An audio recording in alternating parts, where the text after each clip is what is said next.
Magandang tanghali, Miss Pam. Nangyari po ito sa buntis kong asawa. Nang mga panahong yon, ay nagdadalang tao si Leia sa panganay namin. Hanggang isang beses nga, ay may isang napakalungkot na balitang dumating sa akin. Hindi ko mapigilan ang sarili ko sa pagtangis. Nang araw na yon, ay namatay ang pinakamamahal kong ina. Sa paglipas pa ng ilang minuto, ay sinabihan ko ang aking asawa na uuwi muna ako sa baryo namin. Sige na, mahal, at gusto ko ring sumama doon. Nakakahiya naman kung hindi ako pupunta sa burol ni nanay. Huwag mo naman akong pagbawalang pumunta doon. Hindi nga kasi pwede, mahal. Hindi naman sa pinagbabawalan kita. Hindi lang kita gustong mapahamak. Sa puntong yon ay di talaga ako pumayag. Hindi naman kasi lingid sa kanya ang tungkol sa aswang. Pero hindi ko na pinatapos pa nang sasabihin si Leia. Wala nang pero.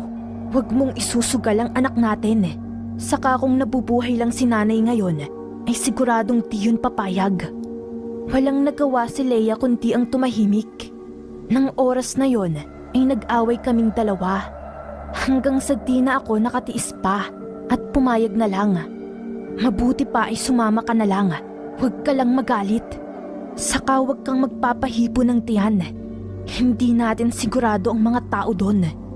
Sa pagsapit ng kinaumagahan, ay tinapos ko muna ang gagawin sa palayan. Sa pagsapit ng 5:00 ng hapon, ay saka ako nakauwi sa amin. Nang mga oras na yon, ay nag-aalinlangan ako sa gagawin namin. Lalo pat gagabihin kami sa daan.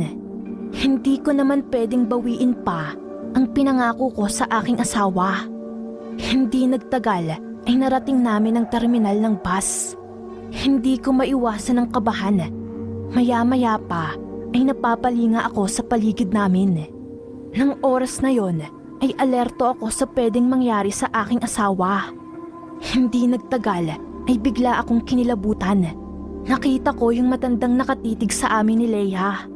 Sa puntong yon ay nagkaroon ako ng masamang kutob.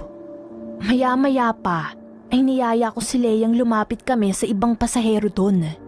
Sa pagdating namin doon ay biglang may nagsalita sa aming likuran.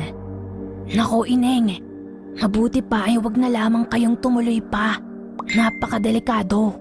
Saka ang lugar na ating madadaanan ay puro mga aswang. Nang oras na yon ay napalingon kami sa aming likuran. Hanggang sa lumakas ang kabog ng puso ko noon. Nakita ko na ang nasa likuran pala ay ang matandang nakatitig sa amin kanina. Siguro ay nahalata ng matanda na parang nagdududa ako sa kanya. Hindi nagtagal ay nagpakilala ito na manggagamot. Sa puntong yon ay muli pa niyang inulit ang sinabi kanina.